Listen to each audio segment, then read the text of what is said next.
Sherifula filɛbagaw an bɛ a fɔ ka walima dɔn an ye de fɔ kari o kari sunafurato mana dun an bɛ fasodenw wele ni kɛnɛ kan n'i ye karamɔgɔ Usman Sherif Madani Ayidara ka montre lajɛ waati mun dira ma o sera bi maaba 4 no b'an bolo an bɛ direct la Sherifula la mun ye radio ye 95.7 maa fɔlɔ o jɔn o tɛ maa dogolen o ye Djibri Diallo n'i ko Djibri Diallo an mana wele waati o waati a bɛ na Djibri vraiment merci beaucoup enseignant chercheur folikan jumɛn bolo ka ɲɛsin Sherifula filɛbagaw ma. Merci beaucoup Bokele k'i fo k'i waleɲuman dɔn k'i cakɛɲɔgɔn ni baarakɛɲɔgɔn fo Enfrey ka émission in lajɛlikɛla bɛɛ lajɛlen fo Mali kɔnɔ Mali kɔ kan émission in lajɛlen don kosɛbɛ ka Sherifula baarakɛla bɛɛ lajɛlen fo fɛn o fɛn baara bɛ nin ca in na walasa émission in bɛ se ka kɛ émission barikama ye an ka foli bɛ se bɛɛ lajɛlen ma ani Sherifula filɛlikɛla bɛɛ lajɛlen a n'a lamɛnnikɛla bɛɛ lajɛlen. Ok merci beaucoup i Diallo maa filanan o fana tɛ maa dogolen Suleman Jara consultant solo vraiment merci beaucoup folikan jumɛn bolo ka ɲɛsin Sherifula filɛbagaw. Merci Bokele donc on bɛ ala fo ka barikada ka waleɲuman dɔn ale min y'a latigɛ an ka ɲɔgɔn sɔrɔ yan n bɛ maliyɛn bɛɛ fo minnu bɛ kɔnɔ ani minnu bɛ kɔ kan n bɛ Sherifula baarakɛla bɛɛ fo ka Sherifu cɛkɔrɔba fo ka e yɛrɛ ni Enfrey fo n bɛ n barokɛɲɔgɔnw fo mɔgɔw ka kuma don ko kuma ɲamantan fɔ man di n bɛ ala deli ala k'an ka kuma fɔtaw ni sababa bɛɛ merci bien. Merci beaucoup i Jara maa sabanan o ye Cheikh Oumar Diallo ye Cheikh Oumar Diallo vraiment merci beaucoup leader d'opinion folikan jumɛn bolo ka ɲɛsin Sherifula filɛbagaw ma. Merci bien Bokele mɔgɔ fɛn fɛn sɔgɔlen ma na nin wagati nin na Sherifula télévision kan n ka foli b'u bɛɛ lajɛlen n ka foli bɛ Sherifukɛ fana ye Usman Sherif Madani Ayidara n ka foli bɛ aw yɛrɛ fana ye Bokele ani télévision cakɛla bɛɛ lajɛlen n ka foli bɛ n baroɲɔgɔnw fana ye baro min sigira a daminɛna hɛrɛ la ala k'a wuli hɛrɛ la merci bien. Merci beaucoup i Diallo Modi Cɛmogo Sidibe leader d'opinion Modi i ni fama folikan jumɛn bolo ka ɲɛsin Sherifula filɛbagaw. Bokele k'i ni Enfrey fo ka Sherifula TV baarakɛlaw bɛɛ fo ka maliyɛnw fo diɲɛ kɔnɔ fan bɛɛ n tɔɲɔgɔn minnu bɛ yan ni minnu bɛna kumasen falen kɛ ani ɲɔgɔn cɛ ka olu fo ala ka jamana kolo suma ala ka jamanadenw bɛn kelen ma a ka weleli diyara n ye komi yan hakilina yɛrɛ bɛ fɔ n ma tunu nka n bɛ hakilina de fɔ n'o tɛ se ka fɔ foyi sira dɔ ka don i kɔrɔ k'i ka tɛmɛ o fɛ an bɛ lafiyali kɔrɔ dɔn n'o ye aw ni cɛ weleli la. Merci beaucoup i Sidibe Boubacar kɔrɔfɔ tɛ kosɛbɛ folikan jumɛn bolo ka ɲɛsin Sherifula filɛbagaw ma. An b'an filɛbaga bɛɛ lajɛlen fo Bokele maa o maa sɔgɔlen bɛ Sherifula télé la nin wagati nin na donc an b'o fɔ k'u waleɲuman dɔn laada don kari o kari nin wagati mana se bɛɛ lajɛlen b'i ka télévision jabarani minnu k'a bila Sherifula télé la min b'a to u bɛ se ka kunnafoni sɔrɔ min bɛ tali kɛ u ka jamana kunkanko kibaruya la sanga ani waati bɛɛ lajɛlen na k'u fɔ k'u waleɲuman dɔn u ka kanu na ka ɲɛsin an ma o la Bokele n y'a fɔ kɔrɔfɔ la ko misirima fila tɛ se ka ɲɔgɔn labɔ kɔlɔn kɔnɔna na o la bi kɔrɔfɔ a bɛna boli fɛn min kan o bɛ tali kɛ min bɛ an ka mototigiw ani moto sen sabanin ka fara mobiliw yɛrɛ fɛnɛ ka sa plaki ko lahala de kuma cayalen don an ka jamana kɔnɔna na nin wagati na ayiwa a plaki ko nafa jumɛn de b'a la a bɛna sigi kun jumɛn de la ayiwa kɔlɔlɔ fɛnɛ b'a la wa an da bɛna don o de la su in na ka se k'a walawala min b'a to jamana kɔnɔdenw bɛ se ka faamuyali sɔrɔ a ko la k'u to u sigiyɔrɔ la bonya ni karama o kɔnɔna na y'a fɔ cogo min na an bɛ radio la direct la an bɛ télé la direct la page Facebook kan an bɛ direct la o fana la ka fara YouTube kan min ye kɛrɛnkɛrɛnnen an y'a fɔ tuguni n'i bɛ fɛ ka an ta sira wɛrɛ fɛ i bɛ se ka Sherifula application Sherifula télé application sigi i ka téléphone kan i b'an sɔrɔ direct la nin bɛɛ kɛ ko ye min b'a to maaw bɛ se ka kunnafoni sɔrɔ bonya ni karama kɔnɔ k'u to sigiyɔrɔ la Mali kɔnɔ ani Mali kɔ kan. Boubacar kɔrɔfɔ ɲɛna an b'a daminɛ ni Djibri Diallo ye Djibri Boubacar ye mun fɔ tiɲɛ don a kuma bɛ dugu kɔnɔ mais n y'a ye k'a fɔ an ka gouvernement état o décision dɔ bɔ mun ye plaki ko ye membre ko b'a la moto ko b'a la ani sen saba hakilina jɔyɔrɔ bɛ e la Djibri ka ɲɛfɔli kɛ. D'accord merci beaucoup i ka nin ɲininkali la ɲininkali barikama sani ka ɲininkali jaabi n bɛ foli lase i ni baarakɛɲɔgɔn ni cakɛɲɔgɔn ni aw ka émission ye ne ka jateminɛ la an ye émission dɔw kɛ min ye courant ko ye électricité lumière éclairage public courant poteau minnu bɛ pour que ka lumière di bɛɛ lajɛlen ma an y'a critiquew kɛ yan k'a fɔ ko a ka ɲi an k'olu kɛ solaire ye ala barika la je crois que baara bɛ ka kɛ n'a ye an de la ka critique dɔ kɛ yan fana ngo an ka dɔgɔtɔrɔso kuran bɛ mana tigɛ a bɛ kɛ sababu ye mɔgɔ caman ni bɛ kasara a bɛ banabagatɔw ani dɔgɔtɔrɔ minnu bɛ yen u bɛ degun ka baara kɔnɔna la a ka kan an ka olu doter par l'installation solaire a baro kɛra u ka plateau kan yan ala barika la o fana ko ye sanga sɔrɔ sira sɔrɔ madame le ministre je pense que avec hôpitaux caman bɛ yen a bɛ k'u doter installation solaire la ni kuma in fɔ kun ye min ye c'est pour dire que nafaba de bɛ émission in na ninnu y'a nafa dɔ ye contenu local ni code minier ko kuma an y'a kuma kɛ yan ala barika la olu ye sira sɔrɔ donc c'est pour que k'aw ka émission in barika da k'a fɔ ɲɛna aw bɛ nin min kɛ tan jamanajɔ baara don barisa a bɛ mɔgɔ minnu wele u kana k'u hakilinata di hakilinata ninnu dɔw bɛ yen ni jamana sera ka baara k'a la a bɛ se ka jamana nafa donc o folikan bɛ n bolo k'a lase aw ka émission ma donc n bɛna don i ka question kɔnɔna la o ye moto bon sen 2 b'a la sen 3 b'a la koko immatriculation ko ka mobili fana farala kan moi je crois que décision ɲuman ba ni tun kan ka taa mɛna bɔ kelen barisa mobili filɛ moto filɛ ni plaque t'a la danger ba de don danger don jamana kɔnɔ cogo min na danger don ala bolilikɛla fana ma pour ka danger don jamana kɔnɔ i bɛ tiɲɛni wale caman bɛ yen bi a bɛ kɛ ni moto ninnu de bon moto ninnu a bɛ bɔ yɔrɔ jumɛn a bɛ san min a bɛ don sira jumɛn fɛ ni si information jɔnjɔn tɛ jamana bolo bon maintenant ni plaque ko nana ni jamana ye plaque ko bila sen kan a ka ca ala fɛ o information ninnu jamana bɛna a bɛɛ sɔrɔ k'a fɔ ni plaque ni moto in karisa ta don a bɛ nin sigida in de la a ye moto in san nin san in de la wa a sanna cogo min na o bɛɛ farafasiyalen don a b'a to hali moto suɲɛ o fana bɛ dɔgɔya mais maintenant a kunba ye insécurité de kɛlɛli ye barisa an y'a ye jatigɛ wale tigilamɔgɔw u bɛ nin moto ninnu de utiliser kosɛbɛ ka taa tiɲɛniw kɛ bon maintenant ni moto ma immatriculé i t'a dɔn jɔn ye jɔn ye parce que ni sɔrɔlasiw fana b'u ka opération na u t'a dɔn jɔn ni drone bɛ sanfɛ a t'a dɔn nin ye jatigilamɔgɔ ye wa nin ye orpailleur ye wa nin ye sɛnɛkɛla drone t'o dɔn bon maintenant pour que olu ka se ka o baara ninnu bɛ se ka sira sɔrɔ cogo min na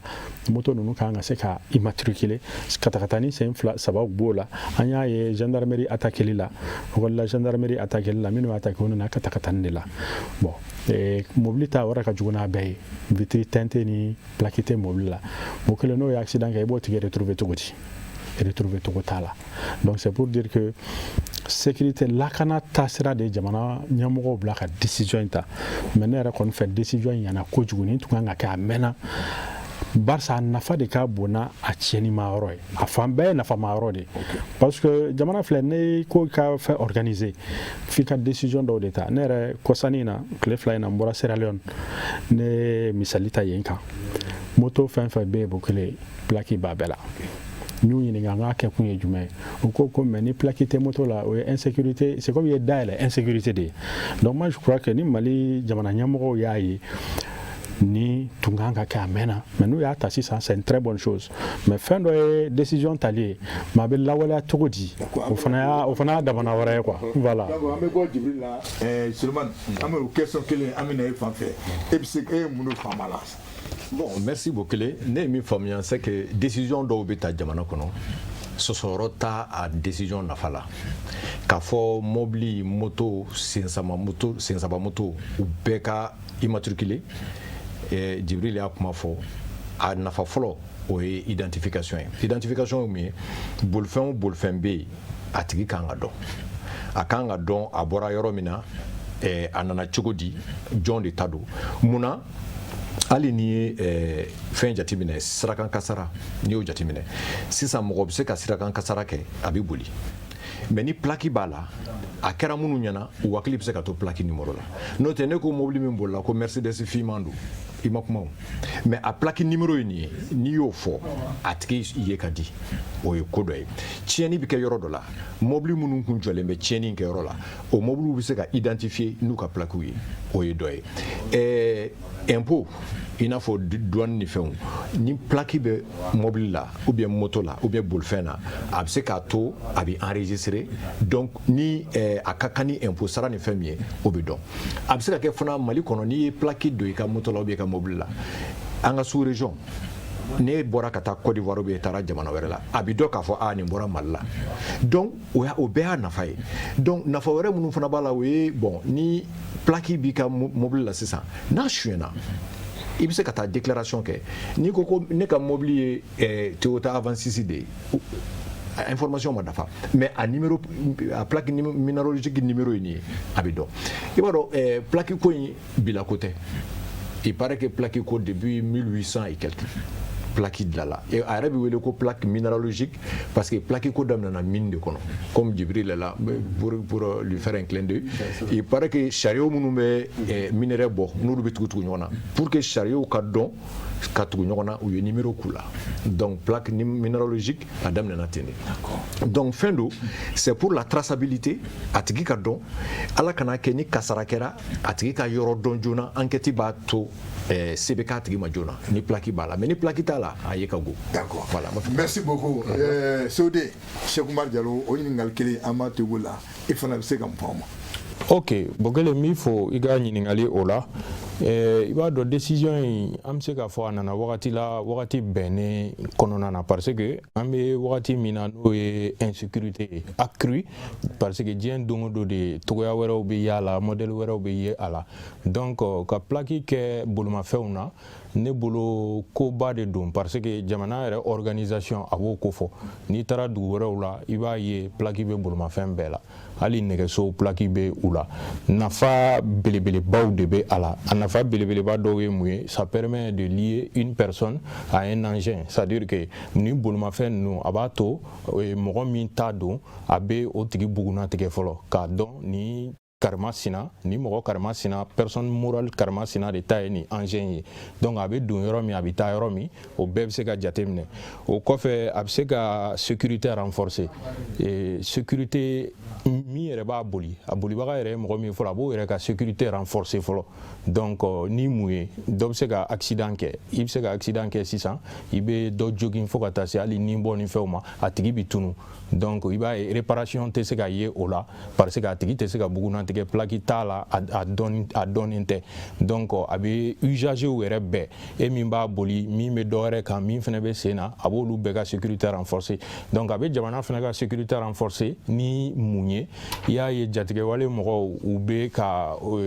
activités kɛ togoya min sisan u bɛ ka opération kɛ ni bolimafɛn ninnu de notamment moto donc o moto ninnu u y'a sɔrɔ cogo di jɔn y'a san jɔn ta don jɔn y'a d'u ma donc il va falloir que o bɛɛ ka se ka dɔn a b'a to vraiment olu ye waleya jugu min kɛ ni o ye wagati ma o bɛ se ka bali cogo min o kɔfɛ fɛnɛ a bɛ se ka c'est à dire que engin yɛrɛ ka identifier a bɛ a to jamana faamaw ani mɔgɔ minnu habilitelen don ka identifier a kɛra circulation a kɛra a bɛ zone wɛrɛ la a bɛ ko wɛrɛ la ka se ka identifier o tɛmɛnen kɔfɛ ça permet aussi de lutter contre le vol ani fraude wɛrɛ minnu bɛ kɛ donc n'i ka bolimafɛn suyɛnna n'i b'a dɔn bolimafɛn ninnu ni numéro de série kelen de bɛ na ni plaque y'a ta n'o ye mɔgɔ wɛrɛ tɛ se ka taa fɔ k'a bɛ taa plaque wɛrɛ bɔ a la parce que a sɛbɛnnen bɛ ni e tɔgɔ ye donc ni a bolimafɛn karimasina yera yɔrɔ wɛrɛ mɔgɔ wɛrɛ bolo ou bien k'a bɛ taa ko wɛrɛ kɛ automatiquement a buguna tigɛlen don ko nin ye bolimafɛn suyɛnnen ye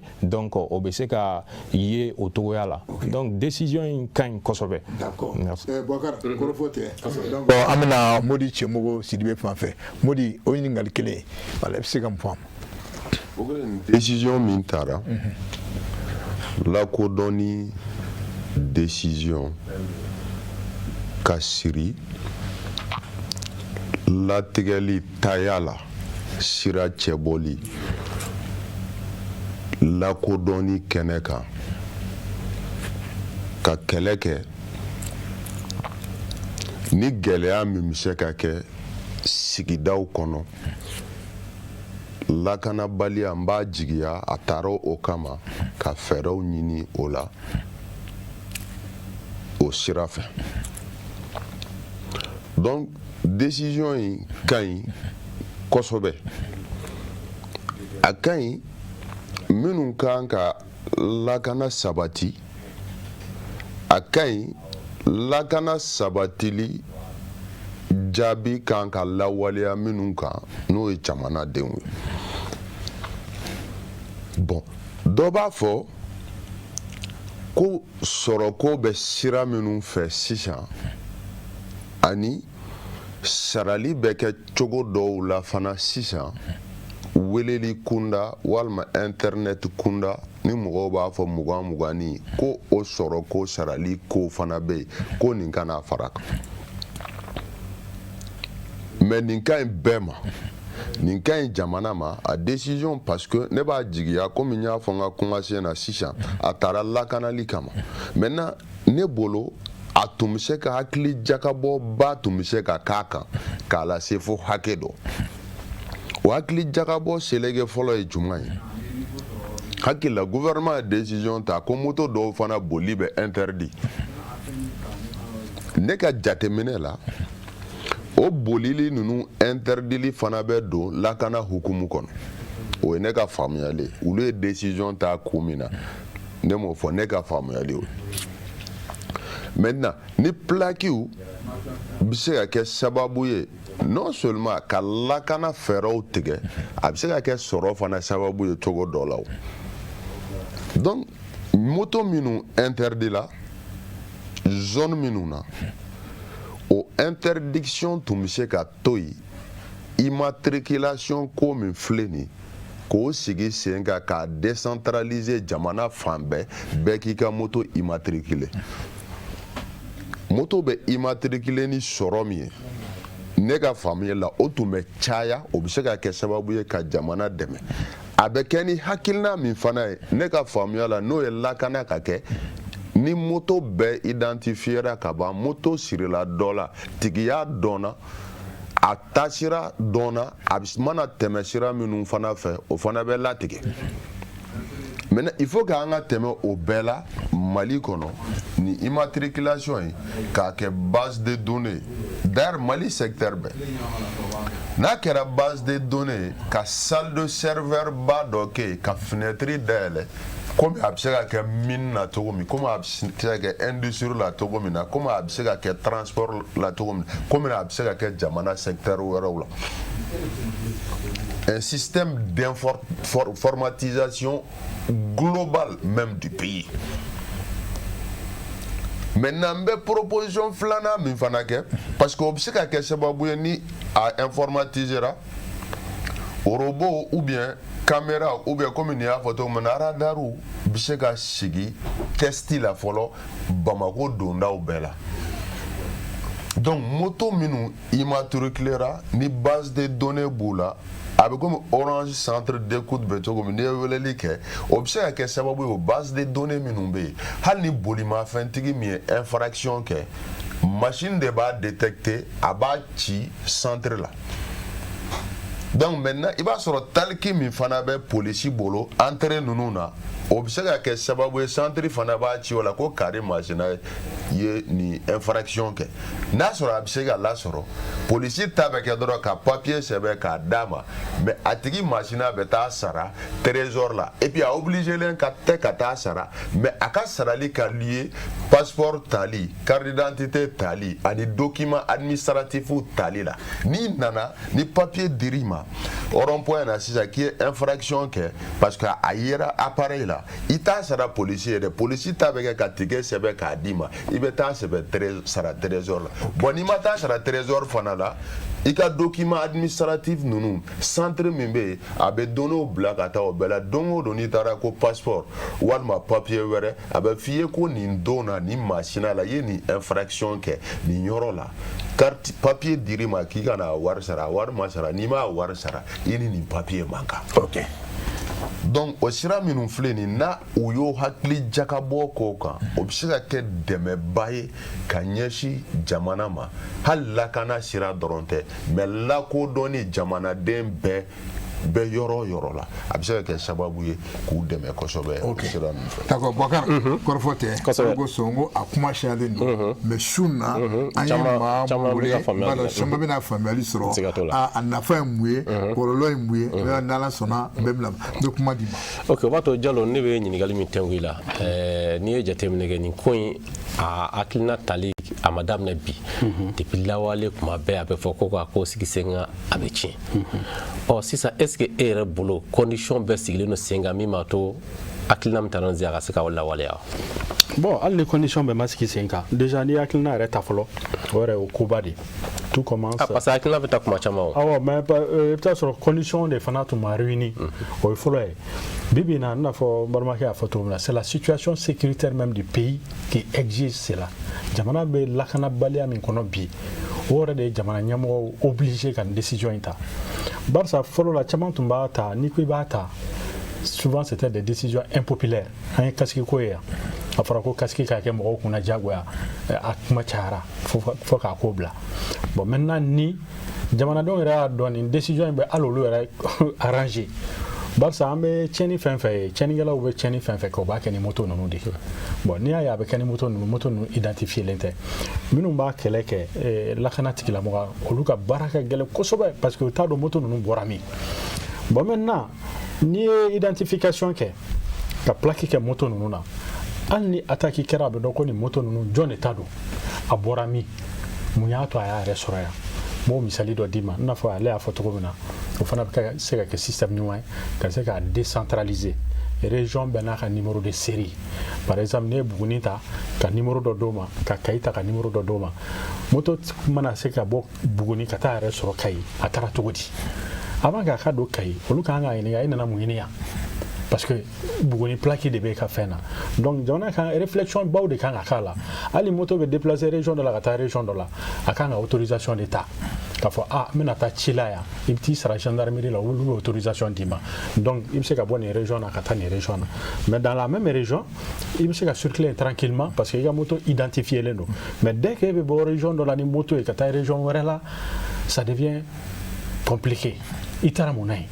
mais pourquoi o moto badenw bɛ bɔ yɔrɔ wɛrɛ ka t'u yɛrɛ sɔrɔ yɔrɔ wɛrɛ c'est parce que nin contrôle ninnu de ma se ka bila sen kan à mon avis ni nin contrôle sera ka bila sen kan i n'a fɔ a fɔ cogo min na avec le système d'informatisation nin ɲɛnabɔ ka di ni fɛn bɛɛ ye parce que i bɛ base de données de créer a la ni base de données créer a la ka base de données ninnu bila policiers ni gendarmes ka disposition na e ka numéro bɛ di dɔrɔn a bɛ taper dɔrɔn a bɛ dɔn ko karisa de ta ye nin moto ye wa a bɛ bɔ nin région na bon maintenant n'a y'a sɔrɔ a bɛ k'i kunda Kayi kan a bɛna taa mun na ye bon kelen bɛ se ka faamu fila bɛ se ka faamu mais moto 20 30 a bɛɛ ye plaque a bɛ ka bɔ yɔrɔ dɔ la ka taa yɔrɔ dɔ la ça c'est pas normal donc ne bolo ninnu ye fɛɛrɛw de ka se ka lakana sabati cogo min na moi je crois que nin décision ye décision ɲumanba hali n'a sɔrɔ moyen tɛ yen ils doivent se donner les moyens parce que ni kɛlɛli ka nɔgɔn ni fɛn bɛɛ i b'a informatiser ka base de données k'a la et puis maintenant organiser aussi an ka ko bɛɛ problème ye organisation de ani manque de communication de sensibilisation moi je crois que à la décision talen gouvernement tun kan ka communiquer kɛ dans toutes les grandes langues bon il y a pas de petites langues mais jama bɛɛ bɛ kan minnu bɛ ka caya u tun kan ka communication k'a la kosɛbɛ kosɛbɛ k'a ɲɛfɔ mɔgɔw ye kan bɛɛ lajɛlen na ayiwa nin bɛ ka dabɔ aw yɛrɛ ka sécurité de kama gouvernement m'a dabɔ walasa ka musaka sɔrɔ a la a y'a dabɔ walasa ka aw yɛrɛ lakana ani ka lakana nɔgɔya cogo min na jamanadenw ni ɲɔgɔn cɛ i n'a fɔ balimakɛ da donna a la hali mototigi min n'a bɛ e yɛrɛ bolo e ka lakana b'a kɔnɔ parce que ni ko y'i sɔrɔ accident bɛ se k'i sɔrɔ a bɛ se ka kɛ papier t'i kun mais moto numéro bɛ dɔn dɔrɔn a bɛ dɔn jɔn de don mais maintenant n'o si tɛ moto la i b'a ye a bɛ problème gɛlɛya bon i bɛna ye problème wɛrɛ fana bɛ yen o ye télémanie ninnu ye par exemple mɔgɔ sugu bɛɛ donna télémanie boli la vagabond b'a la n b'a fɔ a bɛɛ ye vagabond ye dɛ mais mɔgɔ sugu bɛɛ donna a la dɔw ye vagabond ye dɔw ye zon ye bon maintenant u bɛ tiɲɛni kɛ u tunu bon n'u tununa plaque tɛ moto la e t'a dɔn jɔn don bon maintenant ni plaque ninnu kɛra hali télémanie ninnu bɛɛ la sa i b'a ye tiɲɛni bɛ dɔgɔya tiɲɛni bɛ dɔgɔya ka niveau la i bɛ se ka i hakili sigilen bɛ se ka télémanie ta ka taa n'importe où parce que plaque b'a la n'a tigi ko k'a bɛ tiɲɛni kɛ a ka numéro a bɛ dɔn ko jɔn de ta ye moto in ye donc o b'u bali ka tiɲɛni kɛ donc ne bolo ninnu ye mesure min ni bɛɛ kan ka sɔn a ma hali n'a bɛ gɛlɛya dɔw lase jamanadenw ma parce que comme tubabuw b'a fɔ cogo min na on peut pas faire l'omelette sans casser les œufs barisa ni anw yɛrɛ ka secteur ta k'a lajɛ le secteur minier n'i ye damanda lajɛ olu de bɛ moto ninnu utiliser ka caya i bɛ taa moto damanda la i bɛ moto lajɛ f'a dan f'i ɲɛ dan i t'a nombre dɔn mais très généralement olu bɛ t'u ka zone de kɔnɔna la u bɛ bɔ village la ka taa damanda la u bɛ segin u nɔ la mais a ka gɛlɛn i b'olu ye k'a fɔ k'u bɛ bɔ dugu ni dugu dugu jan ni dugu jan m'a fa tɛ kɛ dɛ mais a man ca kosɛbɛ mais maintenant il faudrait que k'olu fana sensibiliser k'u lasɔn nin mesures ma k'a fɔ mesures in dabɔra ka se ka jamana ɲɛmɔgɔw dɛmɛ ka se ka insécurité kɛlɛ cogo min na olu yɛrɛ fana a bɛ se ka kɛ sababu ye k'u yɛrɛ fana dɛmɛ hali moto suɲɛni ninnu a bɛ kɛ sababu ye ka nin bɛɛ kɛlɛ donc ne bolo mesure in ɲɛna kojugu mais maintenant il faut la phase de sensibilisation phase de communication ne ye aw yɛrɛ ka émission min kɛ bi nin émission in bɛna kɛ sababu ye mɔgɔ caman ka caman faamu a la k'a fɔ a nafa ba dabɔ kun ye nin de a nafa tɛ dɔrɔn ka mɔgɔw ni tɔɔrɔ ou bien k'a fɔ k'u bɛ wari bɔ mɔgɔw kun a nafa t'o ye a nafa ye jamana lakanani ani minnu yɛrɛ ta ye fɛn ninnu ye boli fɛn ninnu ye ka se k'u yɛrɛ ni la kisi cogo min na bon moi je pense que ni nin mesures sera ka bila sen kan n ye min f'i ɲɛna ka région l'immatriculation des régions bɛɛ ma k'a décentraliser pour que mɔgɔ kana fɔ k'a bɛ bɔ Kayi ka na ka plaque ɲini Bamakɔ yan o de bɛ na ni mɔgɔw salali a ko la mais par contre la région de Kayi u bɛ se ka centre dɔ sigi Buguni Sikaso ainsi de suite région bɛɛ b'i ta k'i ka yɔrɔ la mais ce qui est sûr numéro min bɛ d'i ma numéro min b'a yira k'a fɔ e bɛ nin région de la i b'a bila i kunna n'i ko i bɛ bɔ Buguni ka na Bamakɔ n'o Buguni région ye plaque ye lakanabaga minnu bɛ sirada la yen u b'i sɛgɛsɛgɛ k'i ɲininka i nakun ye mun ye bon maintenant n'a y'a sɔrɔ moto kelen dɔ yɛrɛ o bɛ se ka faamu u bɛ se ka autorisation di mais moto 20 moto 10 ninnu de nana kɛ sababu ye lakana tiɲɛnikɛla ninnu tiɲɛni minnu bɛ u fara ɲɔgɔn ka taa dugu attaquer pour ne pas dire terreur a kɛra sababu ye k'u dɛmɛ u ka baara la mais maintenant état kɛlen ka nin kɛ tan moi je crois que a bɛna ni changement ba de même Mali sécurité niveau la mobili ta an bɛ laban n'o ye basi tɛ b'a to monsieur Jara n bɛna e fanfɛla o ɲininkali kelen m'o tɛnku e la tuguni o ye a hakilina taara a ka ca mais a kɔni tɛ ka se ka lawaleya e yɛrɛ bolo est ce que sisan a kuma kɔni fɔra an ɲɛ b'a la a daminɛ mais est ce que condition bɛɛ sigilen don sen kan min b'a to ko in bɛ se ka lawaleya ka se f'a dan na parce que a filɛ k'aw da don a nafa la cogoya min na. Moi je pense que Djibril ye min fɔ lakanabaliya o de bɛna to nin sen ba bi don a ko la n'i y'a jateminɛ décision yɛrɛ tara lakanabaliya de hukumu kɔnɔ parce que n'i y'a jateminɛ moto de bɛ kɛ ka tiɲɛni kɛ bon an bɛ yɔrɔ min na ko bi ne ma dala ni mɔgɔ bɛ Mali kɔnɔ min b'a dɔn moto joli bɛ don Mali kɔnɔ kalo kɔnɔ nin b'a to o bɛ dɔn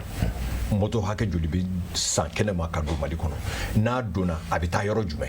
jɔn ni jɔn de b'a san donc ni jamana ɲɛmɔgɔw sera k'o dɔn déjà a b'u dɛmɛ lakanabaliya kɛlɛli la a dɔ fana ye min ye moto ka circulation bon mais malheureusement ne b'a fɔ n ko yɔrɔ la n ko a yɔrɔ limitelen don dɔɔni parce que n'i y'a jateminɛ contrôle yɛrɛ bɛ dugubaw donda ni dugubaw de kɔnɔ Mali yɔrɔ dɔw bɛ yen contrôle tɛ yen i ye plaque kɛ moto la o i m'a k'a la o contrôle tɛ yen n'i nana k'i bɛna duguba de kɔnɔ contrôle bɛ yen donc radar ko min fɔra o bɛ se ka kɛ o solution dɔ ye pour que k'a dafa mais pour le moment a kɔni bɛ gɛlɛya don tiɲɛni kɛli la moto la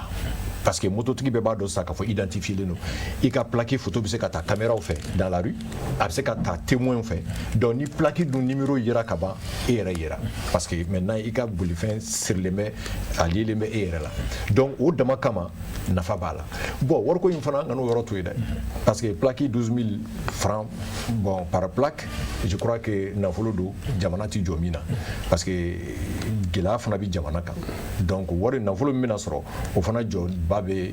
jamana ɲɛmɔgɔw ye voilà. ok parce que Cheikh Umar o ɲininkali kelen o b'o tɛnku e fana la donc e fana bɛ se ka mun de sɔrɔ k'a fɔ est ce que a bɛna se ka lawaleya condition bɛɛ sigilen don nin sen ka se ka lawaleya wa. merci bien frère a kan ka se ka lawaleya mun na parce que kumaw la yan c'est à dire que décision do min bɛ a bɛ wagati jan yɛrɛ bɔ a kan ka kɛ yɛrɛ fana parce que n y'a fɔ jamana yɛrɛ ka gouvernance ni jamana yɛrɛ mara cogoya la parce que n'i ko jamana tagabolo de bɛ yen dakun de bɛ yen o dakun ninnu bɛ lasabati ni jumɛn ye sariya bolow de don donc an tɛ wula kɔnɔ an tɛ kungo kɔnɔ ou c'est à dire que bɛɛ b'i yɛrɛ sago de la min mana min ja i b'o kɛ non jamana organisé len de don tagabolo de bɛ kow la donc nin tun kan ka kɛ a mɛnna e bɛ k'a fɔ i bɛ ka ɲininkali kɛ ko est-ce que a bɛ se ka kɛ ɲinan wa a bɛ se ka kɛ nin wagati nin na wa n y'o de f'i ye a kan ka se ka kɛ a tun kan ka kɛ yɛrɛ depuis ni bi ma se comment a ma se ka kɛ o wagati o bon o bɛ se ka kɛ paramètre wɛrɛw ye parce que an tun bɛ condition wɛrɛw kɔnɔ an tun bɛ situation wɛrɛw kɔnɔ mais déjà volonté min bɛ yen k'a kɛ o ye belebele o kɔfɛ an da bɛ ka to min na ka o fɔ kosɛbɛ n'o ye sécurité in ye bi o ye impératif de y'an bɛɛ ma o ye impératif de y'an bɛɛ ma parce que kuma la ani waleyaw la jatigɛ wale mɔgɔw ka action caman bɛ mené ni bolimafɛn ninnu de ye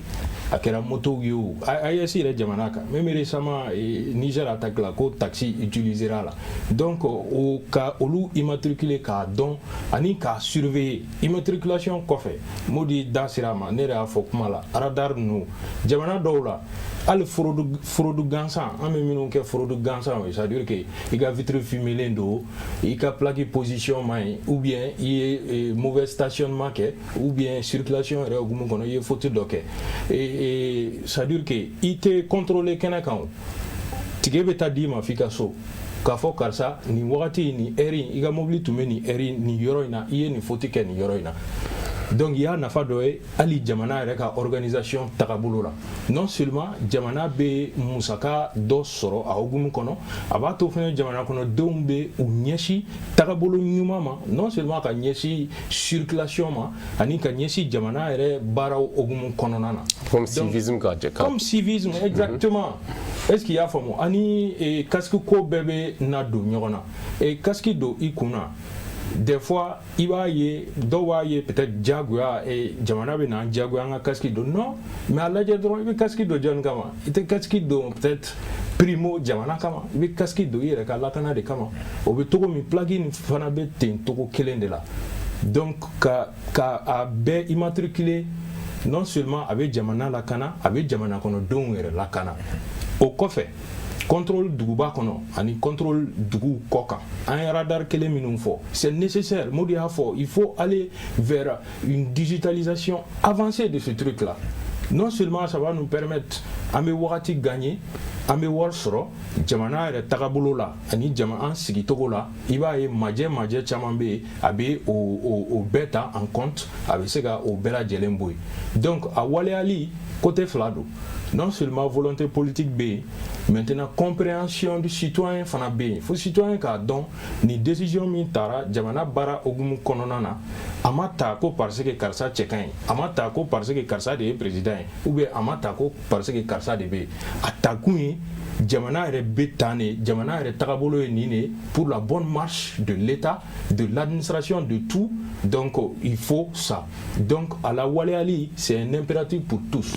non seulement volonté politique kan ka kɛ pour que k'a lawaleya maintenant jamana kɔnɔdenw fana kan ka lafaamuyali caman sɔrɔ n balimakɛ da sera a ma sisan communication jamana yɛrɛ fana kan ka communiquer kosɛbɛ k'a yira citoyen na nin kɛkun tɛ insécurité de y'a to bi a yakubayara k'a ta yɛrɛ ba la ka vitesse ba don a la k'a se nin ma mais c'est à dire que plaque ka véhicule a kɛra moto ye a kɛra mobile ye u ka immatriculer a kan ka kɛ de donc bɛɛ ka sɔn donc an bi jɛ an b'a kɛ ɲɔgɔn fɛ ok Basde Mori o ɲininkali kelen min na e fɛnɛ kɔ n y'a fɔ ko hakilina kɔni taara siɲɛ caman a ma se ka lawaleya mais cette fois-ci e yɛrɛ bolo se condition bɛɛ sigilen don sen kan min b'a to a ko in bɛ se ka lawaleya bon d'abord dɔw b'a kuma la ko 2009 k'a ɲɔgɔn dɔ kɛra hakili la état ye continuité de il faut avoir d'abord le courage de faire l'état des lieux par rapport à la situation de 2009 deuxième élément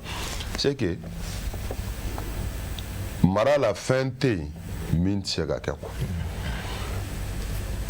marabaga yɛrɛ bɛ lahalaya ni hukumu jumɛn kɔnɔ ka da a bɛ décision min ta o de bɛ décision dɔw appliquer gɛlɛya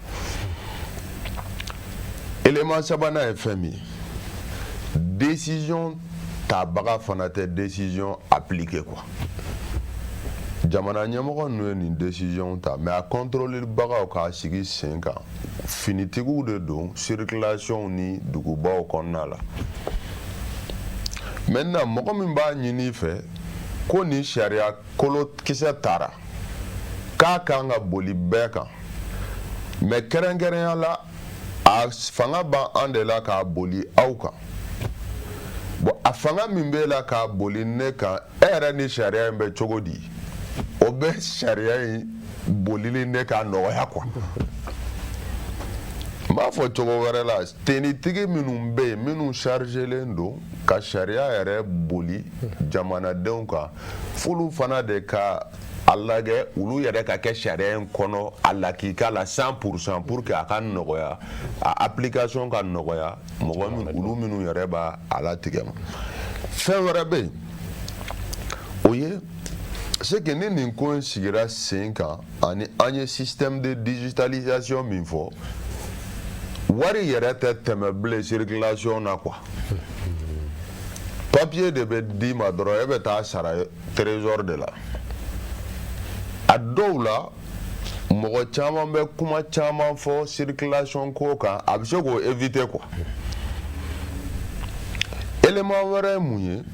c'est que u ye exonération kɛ mobili kɔrɔw ye quoi plaque ko la maintenant ne bolo u bɛ se ka o nɔgɔya kelen fana jate minɛ moto kɔrɔtigiw ye minnu ye décision tara k'a sɔrɔ moto bɛ minnu bolo pour que k'a nɔgɔya maintenant min bɛ se ka far'o kan o ye moto tala fɛn fɛn bɛ Mali kɔnɔ dédouanement bɛ kɛ i tɔgɔ la i ka moto bɛɛ mais plaque kɔni mɔgɔ min bɛ n'a san a bɛ k'o de tɔgɔ la o u ka possibilité di commerçant ba fɛn fɛn bɛ na ni moto ninnu ye i bɛ moto wari min sara ani plaque wari ka sara ɲɔgɔn fɛ gouvernement bɛ se k'o fɛɛrɛ tigɛ o maintenant ne nana moto san de fait que e bɛ plaque wari fara moto kan e bɛ moto san min bolo o bɛ papier ni dɔ di e ma ni gouvernement bien évidemment ni commerçant bɛnna jago cadre kɔnɔna la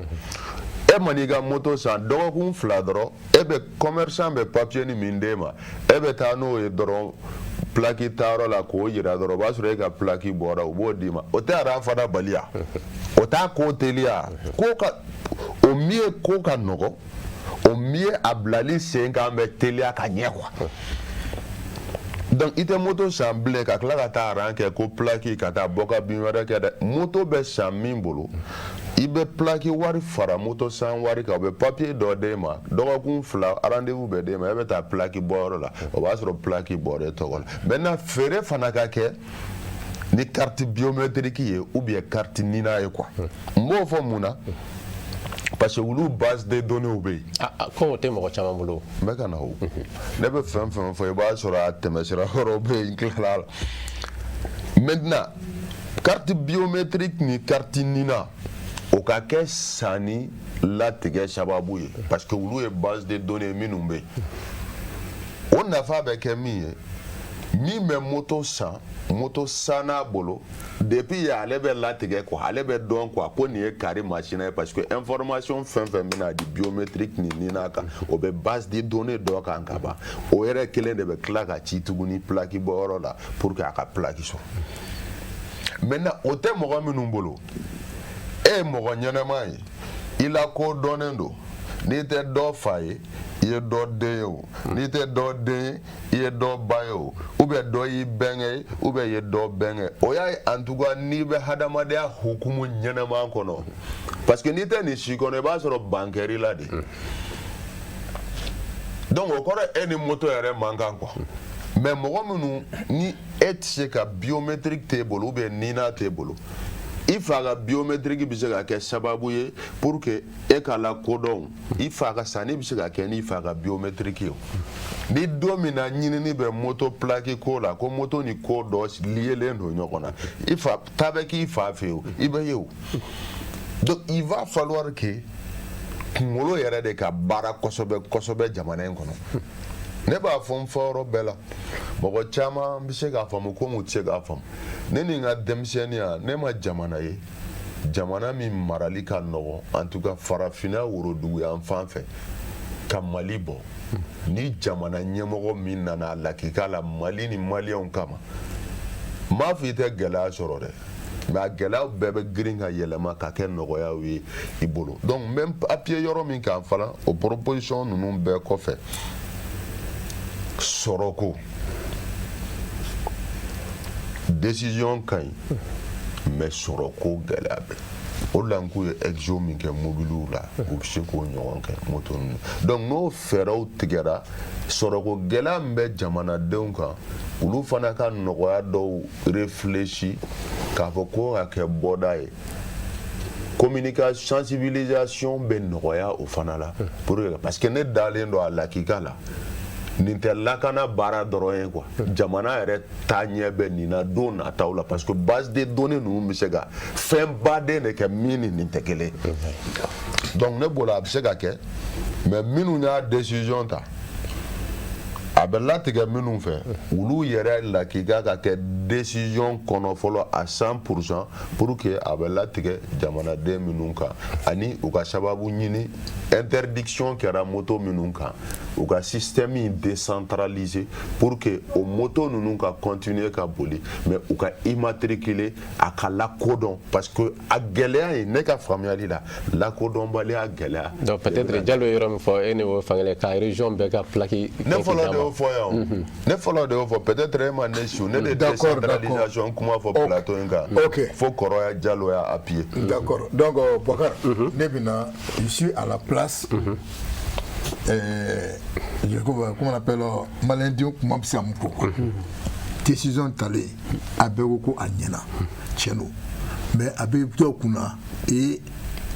ɲɛnawoloma dɔ bɛna kɛ dɔw kan ka aw kan ka mun minɛ o t'olu minɛ mun ma kan minɛ o b'olu minɛ o taa sariya b'olu kan an b'a ta misali la comme les véhicules non immatriculés a yira ko ka plaque kɛ a bɛɛ la yala est ce que an bɛ yɛrɛ ɲininka o fasodenw bɛ nin hakilina nin fɔ nin est ce que hakilisi bɛ se ka kɛ bon décision mun taara nin est ce que a tɛna kɛ yɛlɛma woloma ou bien a kan ka kɛ cogo. Ok, merci beaucoup. Question Yana, mais je crois que Modi Dabdo a pas la donné. Il faut que Ténétigla ka dɔrɔn tɛ dɛ parce que an bɛ a fɔ olu de mais très généralement mɔgɔ wɛrɛw b'a kɛ min t'olu ye. Ne ka kuma bɛ yɔrɔ min ye n y'a kuma je parle en connaissance de cause n m'a fɔ ko tigɛlula mɔgɔw don dɛ en général y'a fɔ ma n y'a fɔ n ko a kuma bɛ fɔ. n y'a fɔ n bɛ fɛ ka min fɔ i ka jaabi b'o kɔnɔna la quoi c'est pour dire que n'aw ma ɲɛ aw ye décision ta. Aw fɔlɔ de kan ka décision appliquer aw yɛrɛ kan fɔlɔ. Jɔn fɔlɔ olu yɛrɛ olu juma o ye n bɔra ko n bɛ k'o cas de citer o n k'i ma n ko tenitigila a bɛɛ tɛ dɛ tenitigila mɔgɔ dɔw bɛ yen olu t'a dédouaner. donc Diallo jɔsima jɛbɛ donc tigilamɔgɔ dɔw bɛ yen olu tɛ membre de douane. o t'a dédouaner. o bɛ se ka kɛ cogo di. o camanba de tɛ dugu kɔnɔ bɛɛ bɛ yan an bɛɛ b'a kalama. non ne t'a kalama bɛɛ b'a kalama voilà bon camanba de bɛ yen olu dɔrɔn tɛ tenitigilakaw dɔrɔn tɛ an b'a ye hali mɔgɔ minnu bɛ justice la magistrats b'a kɛ artistes b'a kɛ dɔw yɛrɛ b'u tɔgɔ de sɛbɛn plaque kan i y'a faamu hali Mali fonctionnaire baw b'a kɛ minnu ye directeur de service ni fɛnw ye i b'a ye mobili b'u bolo plaque t'a la n'u sera yɔrɔ la u bɛ carte yira u bɛ tɛmɛ bon ne e y'o kɛ. mais Diallo ne ma se k'o yɔrɔ de faamu. o baden de bɛ yɔrɔ min na u bɛ carte yira u bɛ carte yira u bɛ tɛmɛ. o bɛ se ka kɛ cogo di. a delila ka kɛ ne la dans la circulation dɔ tɛmɛnen ɲɛfɛ plaque t'a la vitre fumelen don polisikɛ y'a fiyɛ a y'i jɔ bon n taara fɛn o fɛn yɛrɛ polisikɛ la a k'a ka taa après polisikɛ nana ne fiyɛ. ne dun plaque bɛ ne la n ka fɛnw bɛɛ dafalen don mais a don assurance tun bannen don a ko ne ma ko papier ne ko mais e bɔra ka nin min bila sisan plaque t'a la vitre fumée n ko pourquoi e y'a bila ka tila k'i ɲɛsin ne ma ne min filɛ plaque bɛ ne la a ko non ko c'est importé que c'est les avantages du métier. C'est les avantages du métier. Donc c'est eux qui disent ça, que c'est les avantages du métier. Voilà, c'est pour dire que tu es il m'a fait un avantage. Mais moi, ça m'a un peu tiqué, donc il n'y a pas de problème. Non, viens-tu, voilà, viens-tu me balayer. Donc d'accord, je vais payer. Ou bien reçu quelqu'un. Entre Orange Money et là. Non, bon, infraction qui est jolie, et Orange Money est là, infraction est jolie, au 70. À quoi faire un bureau. Bon, tu vas voir que nous avons fait ça veut dire que ko glana ma glan ka sigi 100%. Merci, ma question est là-bas parce que voilà, tout le monde pose la question. Ma glan ka 100%. Pour ka glan ka nye. Et moi de kuma do fo. Il faudrait que état ka lajɛ olu fana minnu ta solasi fɛn fɛn bɛ yen polisi fɛn fɛn bɛ yen gendarme sisi ni plaqué tout ka fɛn na état ka moyen d'u ma sa facilité dɔ d'u ma u k'a kɛ gratuitement. Mais Diallo o yɔrɔ la mais il faut qu'on juge il faut qu'il ka taa au fond état k'a ka moyen d'u ma olu tora u ka membre san donc état le bɛna k'olu dɛmɛ ka moyen jumɛn olu d'u ma. faut que fɛn dɔ bɛ yen komi a bɛ fɔ ko ko dɔ ka fisa ni ko dɔ ye. cogo di. I m'a faamu ko dɔ bɛ yen n'a kɛra ka ban o kɛra ji bɔnnen ye o. non mobili donna ka ban a tigi tɛna se k'a labɔ. I y'a faamu bon a dun tɛna se k'a jɔ fana donc ne bolo i bɛ facilité de k'a ye i n'a fɔ a ye min fɔ sisan ko facilité ɲɔgɔnna kɛ moto la c'est-à-dire facilité in ye jumɛn ye k'a fɔ bon karisa aw min bɛ nin condition kɔnɔna la an bɛ nɔgɔya da k'aw ye aw ka t'aw bila en règle. Ah mais est-ce que ça c'est juste est-ce que c'est normal? Non mais quand tu veux régler les choses comme ça là hali exonération min filɛ c'est pas juste. an bɛna ale o an bɛna ale o. Exonération c'est ouais mais jamana y'a dabɔ pour que an ka bɔ nin kɔnɔ parce que n'an taara don kɔnɔ olu ye détail ye a kuma bɛ caya bon i b'a ye min yɛrɛ kan ka appliquer o yɛrɛ bɛ décourager. I y'a faamu mais maintenant ni mesure ninnu kɛra i n'a fɔ a y'a fɔ cogo min na hali décision dɔw bɛ yen d'abord les déplacements e ka mɔgɔ labɔ région dɔ la ko f'a kana plaque ɲini Bamakɔ i b'a ye a bɛ décourager a bɛ salaya baara la mais par contre n'a b'a a yɛrɛ ka région na a ka sɔrɔ a la c'est facile pour lui ka taa plaque ɲini bon maintenant min ye minnu ma u ka mobili dédouaner i bɛ se ka fɛɛrɛ kɛ ok siɲɛ wɛrɛ aw b'a kɛ tan an bɛ ne nɔgɔya aw bolo mais siɲɛ wɛrɛ a tɛ kɛ tan bilen o kɔrɔ bere taara sisan siɲɛ wɛrɛ application bɛ kɛ bɛɛ kan mais bɛɛ k'i bila sariya kɔnɔna la bon ne kɔni bolo o fana ye solution ye min bɛ se k'a to minnu plaqué tɛ minnu ka mobili la u bɛ se ka t'u yɛrɛ régulariser cogo min na bon maintenant moto fana bɛ ten nɔgɔya mana kɛ sisan minnu bɛ an ka services ni fɛnw na parce que comme on le dit aussi la fonction aussi a des avantages. Il faut accepter cela. Hein. Comment ça? Quel genre d'avantage? Mais Bokele, ne fonction dans la journaliste, ne fana journaliste, ne mago jarrema est là. Ani mago mi qui est dans la rue, il va entrer tout na kelem to parce que les collègues. Il y a femme, on lui avantage, on lui avantage. On lui tu sais, malaya là au te ban quoi. Surtout chez nous le social là a trop primé. Bon, le social là qui nous a dit. Ah mais bien sûr, mais il faut faire avec. Bon, maintenant faire avec maintenant ça veut dire quoi? Il veut mesurer ta. Mesure minnu b'a to bɛɛ b'i bila règle kɔnɔna la mais maintenant comme a y'a fɔ cogo min na souvent mɔgɔ min bɛ sariya ta ale bɛ ɲinɛ ko sariya in b'ale yɛrɛ concerné donc lui-même il doit se mettre en règle. Ok. Il m'a fait moi vis-à-vis de la loi, c'est-à-dire que tu sois porteur, que tu sois homme de la loi, que tu sois artiste, ni ma yeye mobile ça, c'est une obligation de mettre une plaque. L'État a décidé. Et l'État a le dernier mot. Donc maintenant, à mon avis, nous pouvons appliquer un citoyen lambda, on ne verra pas de problème. Okay. Mais maintenant, comme nous m'avons appliqué au Lureka, ou qu'à appliquer un cas, là c'est 2 poids 2 mesures, devenant une frustration. Merci. Mais maintenant, je crois que cette fois-ci, ils ont trouvé une solution à ça, à appliquer Bella Djeleneka. Il y a sur la CIO, il y a procureur, il y a Niéwo, Diago, il y a plaqué Kala. Bon, maintenant, vitri filmé, il faut dérogation de Kadima, autorisation de Kadima, parce que moi, je suis sur les mobiles normal et n'a pas né. Moi, je suis connu, c'est pour leur sécurité. Je suis mobile filmé, ambassadeur au beau là, chef militaire au beau là, ainsi de suite, la sécurité. Mais il y a des dérogations de Kaduma. Mais ni éminent dérogation de Ebolo, immédiatement, mobile est à fourrière là. Fin, il est pénalisé, et quand il y a une pénalité, on peut fier et puis vite film mais voilà ka sɔrɔ ka kangari da ye. D'accord. Voilà donc ne bolo ninnu mesure n'a respectera a ka ca Ala fɛ a fɛn ninnu bɛ dabila quoi. D'accord Bokar n ka kuma nin natɔ ten c'est jusqu'à présent Djibril n'a pas encore convaincu. Il m'a convaincu il a mis non an bɛ plateau de kan o tɛ bon comment on appelle Solomon o ɲininkali kelen parce que faut que an ka diya i y'a faamu parce que a kuma bɛ dugu kɔnɔ fan bɛɛ et o bɛ se anw là il y a une décision ta a ɲɛna est-ce a bɛna se k'a appliquer parce que on va dire que les gros poissons o tɛ taa olu fan fɛ dɛ bon o bɛ taa jɛgɛmisɛnninw de nɔfɛ pourtant bɛɛ b'a fɛ ka kɛ kelen deux hommes taara a diyara bɛɛ ye mais est-ce que deux hommes pour que bɛɛ ka sɔn dɛ donc sariya nin est-ce que a se ka ma kan ka boli bɛɛ de kan wa parce que n'a ma boli bɛɛ kan a ma ɲɛ sɔrɔ siɲɛ tɛmɛnen minnu na an bɛ se k'o kelen na parce que jamanaden gansan filɛ nin ye a ɲɛ bɛ ɲɛmɔgɔw la a ɲɛ b'a la ɲɛmɔgɔw olu tɛ pilaki san olu tɛ pilaki sigi wa u t'a sigi cogo min na u bɛ tila ka taa o daga u somɔgɔw ye donc olu ɲɛ b'a la mɔgɔ dɔw t'a ta mais ale wari ɲɛnama t'a bolo mais a wajibiyalen b'ale kan donc a fana bɛ muruti wa ne y'a jateminɛ a daminɛna wagati dɔ la Mali la après mɔgɔw y'a tali dabila pewu i b'a sɔrɔ a ko bɛ bila dɔɔni dɔɔni mɔgɔw b'a bila parce que i b'a dɔn mɔgɔw tɛ injustice fɛ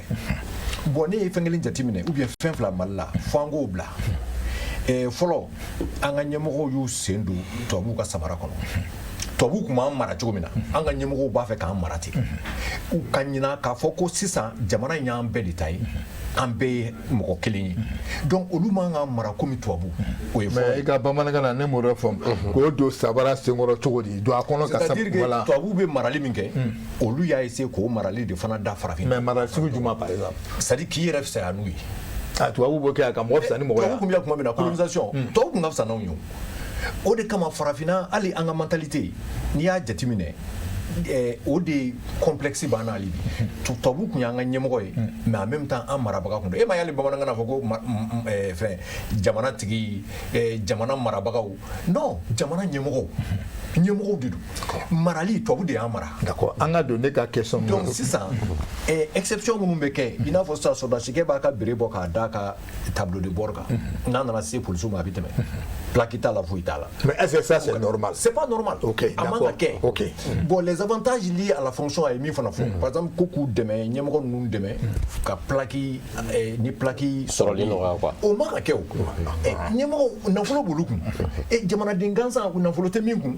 obligé don k'a ka plaque wari bɔ ni ɲɛmɔgɔba in juriste ba de don ou bien sɔrɔdasi ɲɛmɔgɔ de don wari bi d'o ma k'o dɛmɛ non ni mɔgɔ bi dɛmɛ fantan de bi dɛmɛ donc ne yɛrɛ fɛ o de kan ka dabila pewu n'o ma dabila fɛn tɛ taa yɔrɔ la dɛ plaque ko tɛ taa yɔrɔ la parce que petit à petit bɛɛ b'a bila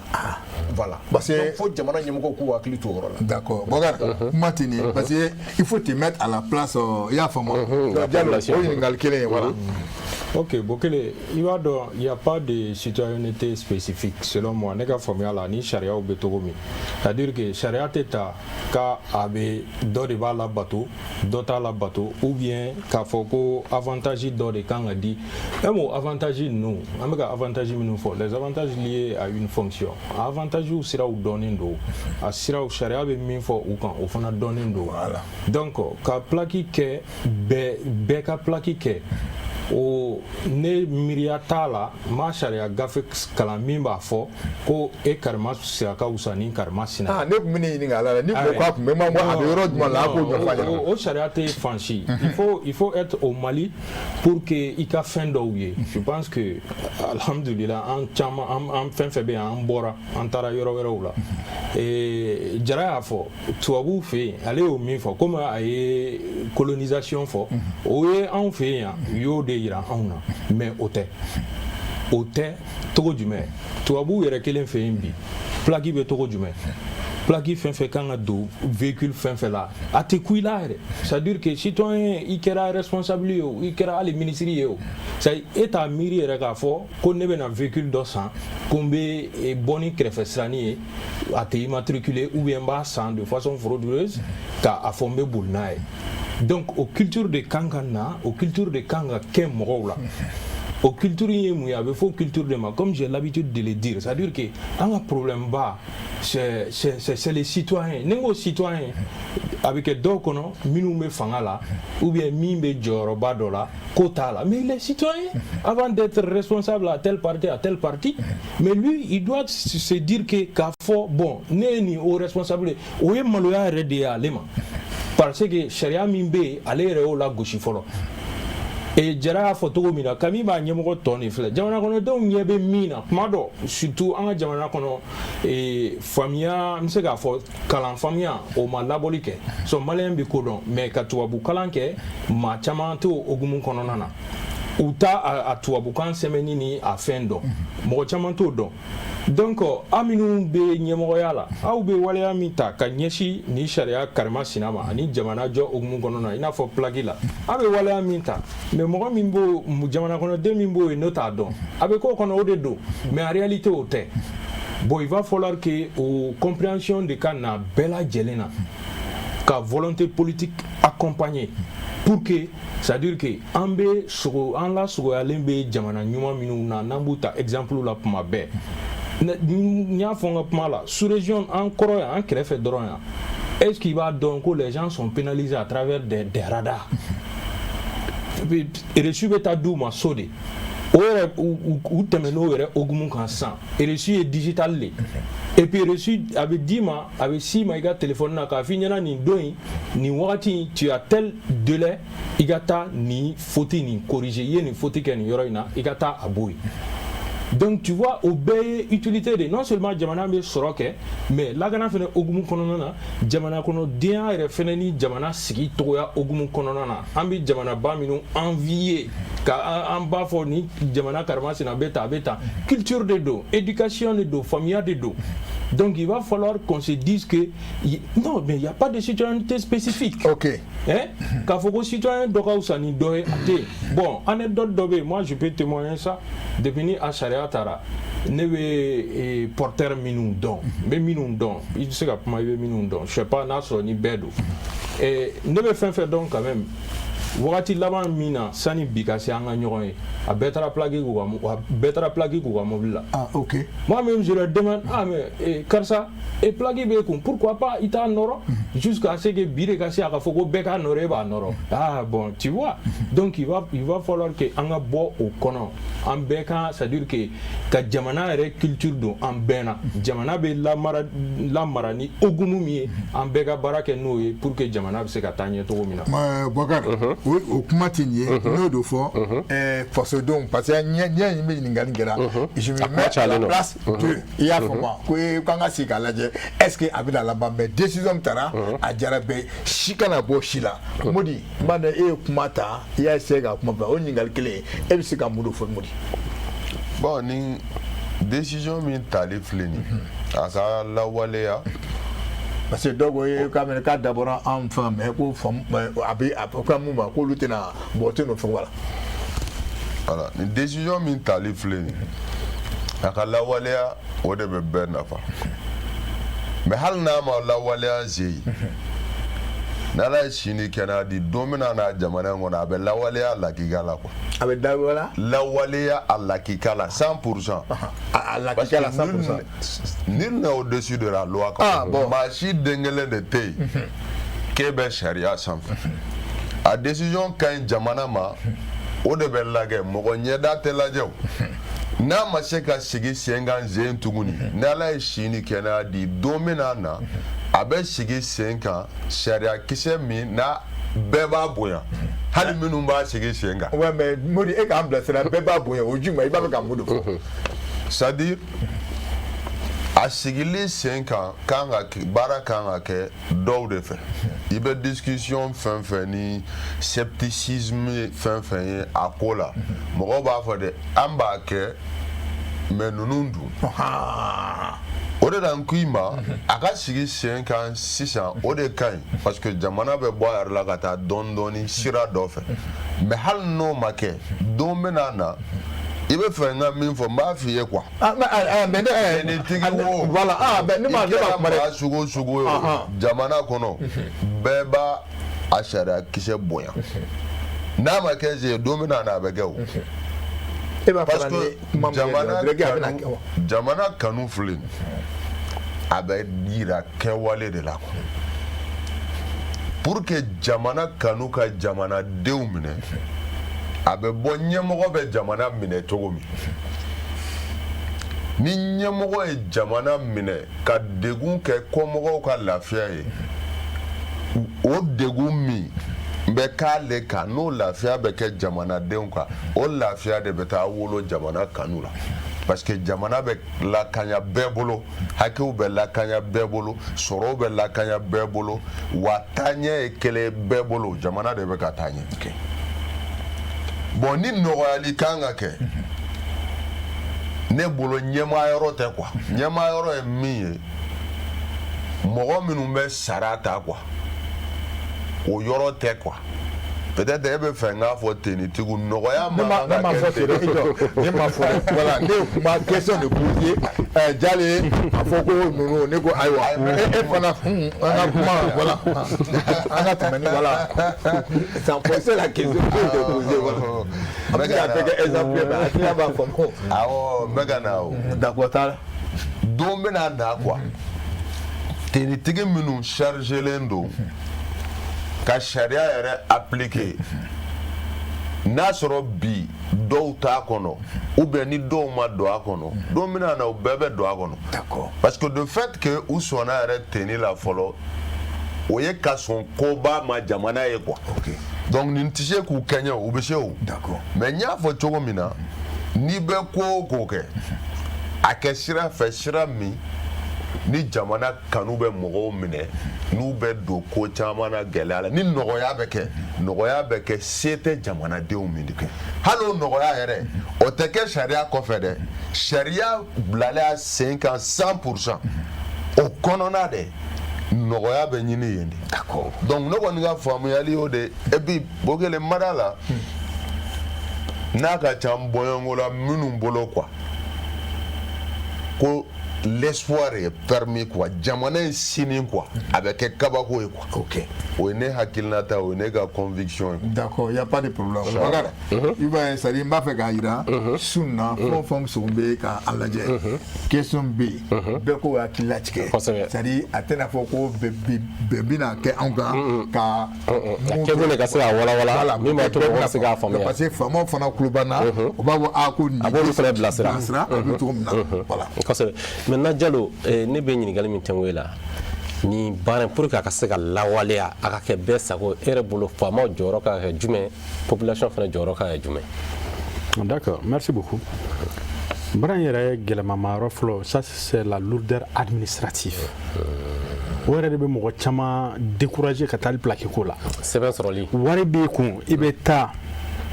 i bɛ se ka 3 mois kɛ munumunu na la lourdeur administrative du Mali ça pousse les gens à aller dans l'informel. cɛkɔrɔba ko la lourdeur administrative ko la ko kɔrɔ ye mun ye dɛ a kɔrɔ ye min ye e kan ka taa sɛbɛn dɔ ɲini nɔgɔya la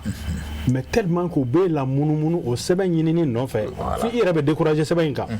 o de lourdeur administrative ye nafolo b'e kun i bɛ wuli k'i bɛ taa pour que douane na sisan u ye guichet unique kɛ fɔlɔ la i bɛ mobili i tun b'a boli ka don yan mais pour que e k'a dédouaner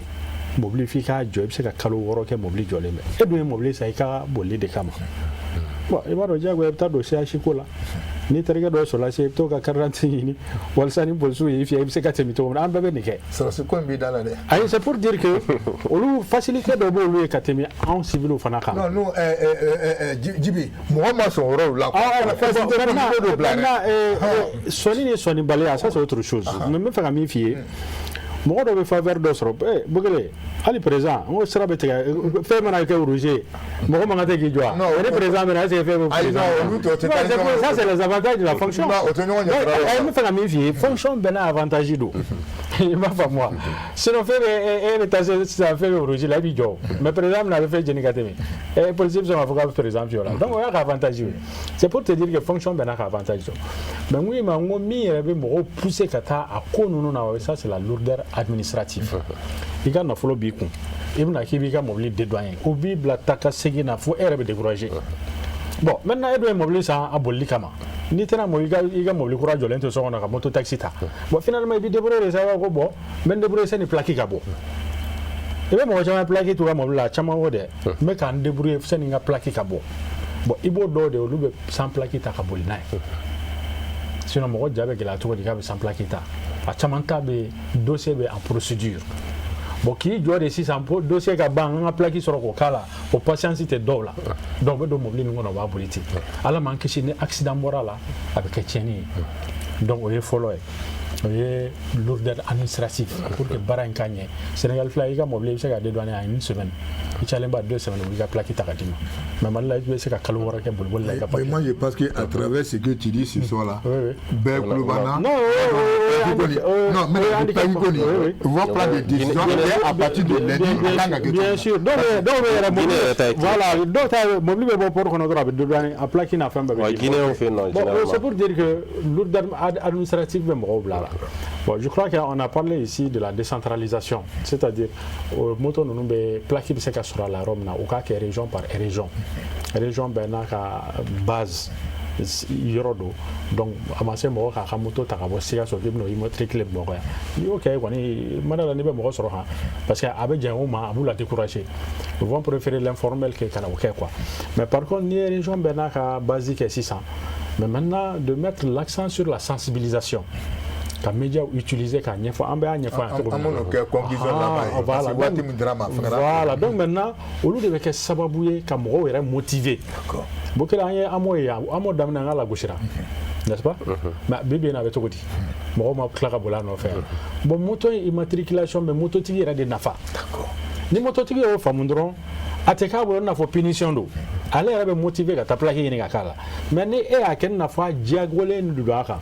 ou bien dɔ ka wusa ni dɔ ye ni y'o kɛ i b'a tigi la décourager mais maintenant ni sensibilisation kɛra a kan k'a yɛrɛ k'a fɔ ni décision min taara décision in dabɔra aw yɛrɛ ka sécurité fɔlɔ ye certes jamana fana dɛmɛ a ka baara la pour le suivi la traçabilité des engins a bɛ jamana dɛmɛ o la ani tiɲɛnikɛla ninnu fana a bɛ olu yɛrɛ lanciw ka baara la kosɛbɛ barisa moto 30 mana ye ɲɔgɔn kɔ plaque t'a la a tɛ ɲini ka faamu o kɔrɔ ye tiɲɛnikɛlaw don donc olu bɛ frapper donc maintenant laban ye min ye o ye an b'a fɔ min ma suivi et évaluation parce que an bɛ décision dɔw ta suivi t'a la évaluation t'a la n'i ye décision ta n'i y'a appliquer i bɛ se ka san i bɛ se ka kalo 6 di yɛrɛ ma ou bien san 1 k'i sigi k'a lajɛ a résultat bɛ cogo di est ce que a ɲɛna mun de ma ɲɛ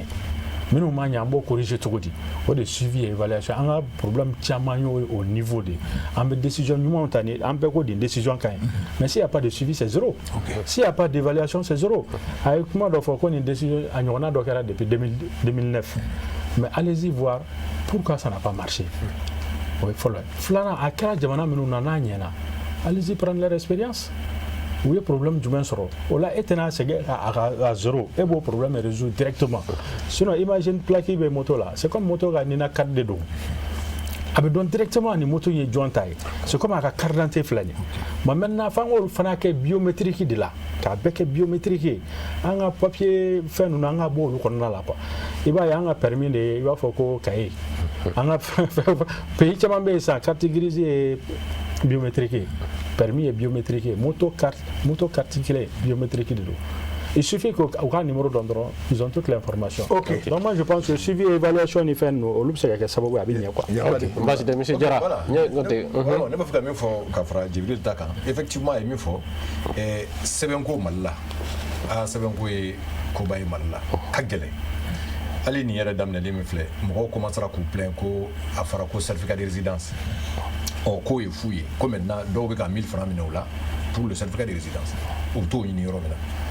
ka plaque kɛ ka moto la a dossier yɔrɔ i ka biométrique b'a la moto san fɛn b'a la ou bien vignette certificat de résidence ɲinilen don ani mise en circulation o document 4 de don maintenant certificat de résidence ni o de sɔrɔli ye baara ye sa mɔgɔw bolo cogo jumɛn na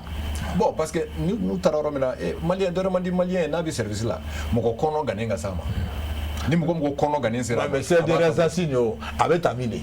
parce que bɛɛ de tulo b'i la a bɛ ta min certificat de résidence je crois k'a bɛ ta tribunal de la policier de voilà ok donc ça veut dire k'a bɛ ta policier de la quoi ok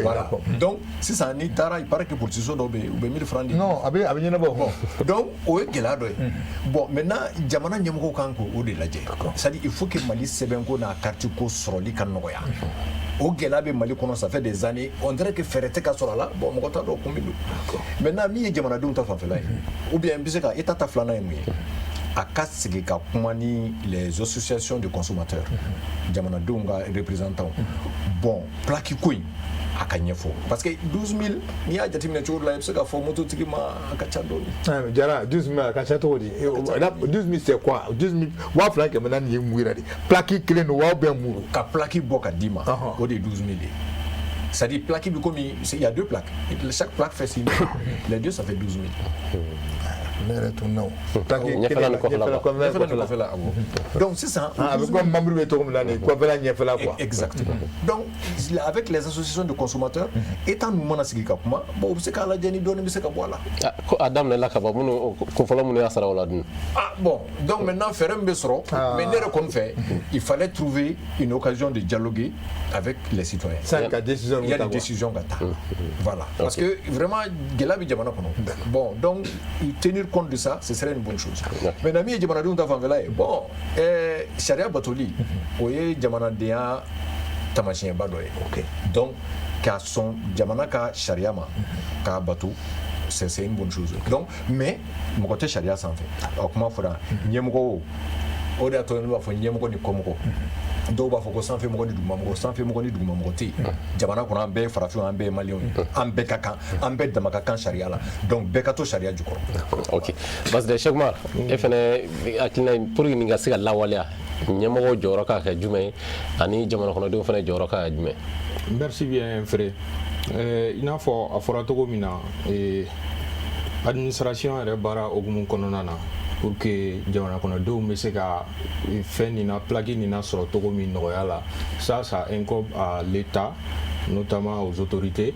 donc o b'olu de kan kosɛbɛ facilité bɛ se ka kɛ cogo min pour que jamana kɔnɔdenw bɛ se ka a fɛn nin sɔrɔ plaque nin sɔrɔ nɔgɔya la cogo min moi je pense que o kan k'o lawaleya bon yen yɔrɔ la ne bɛ tɔn min sigi min kan toujours o ye digitalisation in ye c'est-à-dire que an ka a lajɛ kosɛbɛ i b'a dɔn hali an bɛ fɛn mansimafɛn minnu la i ka kɔrɔ i n'a fɔ télé ni radio olu bɛ ka sumaya dɔɔni bɛɛ bɛ smartphone de la bɛɛ bɛ téléphone de utiliser ka se ka réfléchir ka moyen ɲumanw bila sen kan moyen min b'a to jamana kɔnɔdenw bɛ se ka nin document ninnu bɛɛ sɔrɔ ani plaque yɛrɛ fana sɔrɔ cogo min i y'a ye ni plaque in bɛ bɔ i mago bɛ jɔ document wɛrɛw la. Tu vois, c'est pourquoi il a parlé de la lourdeur. C'est-à-dire qu'il faut qu'il y ait ta police là, il veut bon police là, il faut qu'il y ait ta rore, il faut qu'il y ait ta fin réunie, il faut bien faire il veut te la natuguni. Donc finalement, tu vas voir que je ne dirais pas que c'est trop, mais c'est dépassé. Ame wakati mina anka ngabo o ogumun kono. C'est-à-dire bébé téléphone utilisé ka anoya ka di jamana kono de umbela jelema. Femi citoyen taille. Et ne be segu o keleneka. Citoyen be jamana de, c'est-à-dire que c'est une question de redevabilité. Il est citoyen de il be nineke, jamana fene be nineke. Donc fay mangate ga ye chiffre en fait. Sinon avec gouvernance yere geleya kosobe. Ya famu. Donc mbalmake diallo dabe avantage la kosobe. C'est-à-dire qu'il faut être au Mali pour penser ces choses. Il faut qu'on sorte dans ça. Avantage B, nyafo, ni ekra ministre, avantage d'où lié les bika fonctionnent. Mais ces avantages ne doivent en aucun cas aller à l'encontre des lois parce que tu es ministre. C'est avantage nous mangate ka pantoya shila, jamana ou kunako parce que ko est militaire ou ko parce que est policier, ko est facilité facilité quelle est ce qui est. Il n'a pas sous-région là. Moi je l'ai su. Sous-région là où il y a campagne spéciale d'immatriculation aux fonctionnaires. C'est-à-dire qu'il y a un militaire ou aux fonctionnaires ou luka barake RUB, barake RUNI, ABC kata plaki ta wakati mina mado abe benyoroma. Donc oui unité spéciale ou des sigi, mowere ou tetaye ni aux fonctionnaires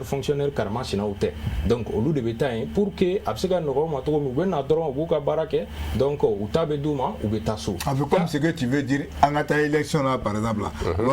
Les journée d'hockey. Voilà, journée d'hobby spéciale. OK, sur ganga ta faut que hermuna. Justement, facilité de pour que bebsega sur tomi et jamana kono dernièrement ogumu kononana. Mais quand on dit avantage, gafo, c'est-à-dire que car ça et solacide donc c'est-à-dire que eka bara fonction au avantage de eka boli ni mobilier ko plakita là mais il faut être au Mali pour que pays ko mais a tɛ fansi an bɛ ka exemple ta duguba minnu kan n y'o de f'i ɲɛna a tɛ j'aurais même vu a bɛ san damadɔni bɔ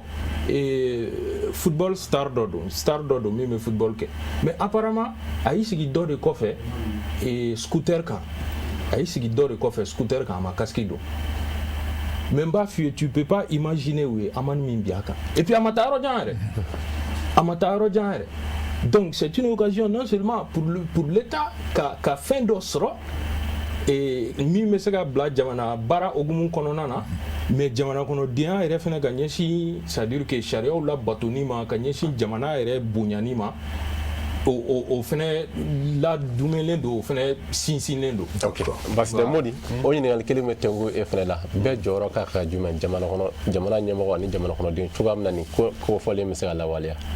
bon ne bolo jamana ɲɛmɔgɔw bɛ se ka fɛn min kɛ o ye ka fɛɛrɛ tigɛ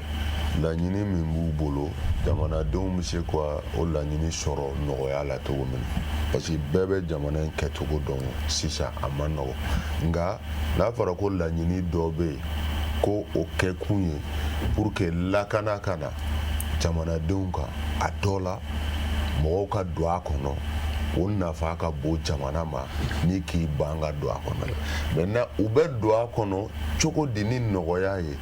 jamana ɲɛmɔgɔ fana kan k'o hakili jagabɔ kɛ parce que dɔw bɛ yen i b'a sɔrɔ mɔgɔ 100 don i b'a fɔ ko bɛɛ ka 2000 sara i b'a sɔrɔ tile kɔnɔ mɔgɔ 5 dɔrɔn de bɛ na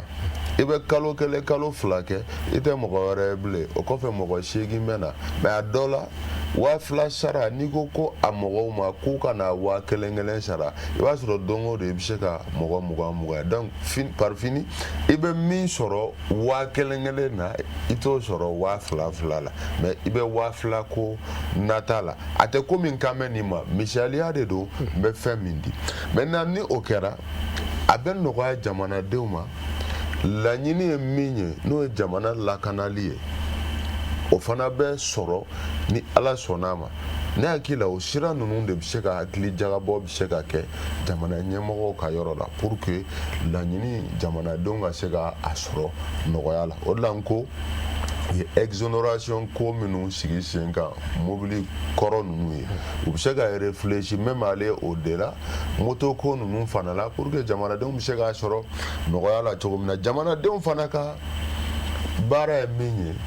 n'a ma ɲɛ nin lakana bɛ anw de kan jamana fana ye nɔgɔya siraw bɔ an ye malgré que saraliw bɛ yen parce que jamana yɛrɛ bɛ lahalaya min na sɔrɔ ko fan fɛ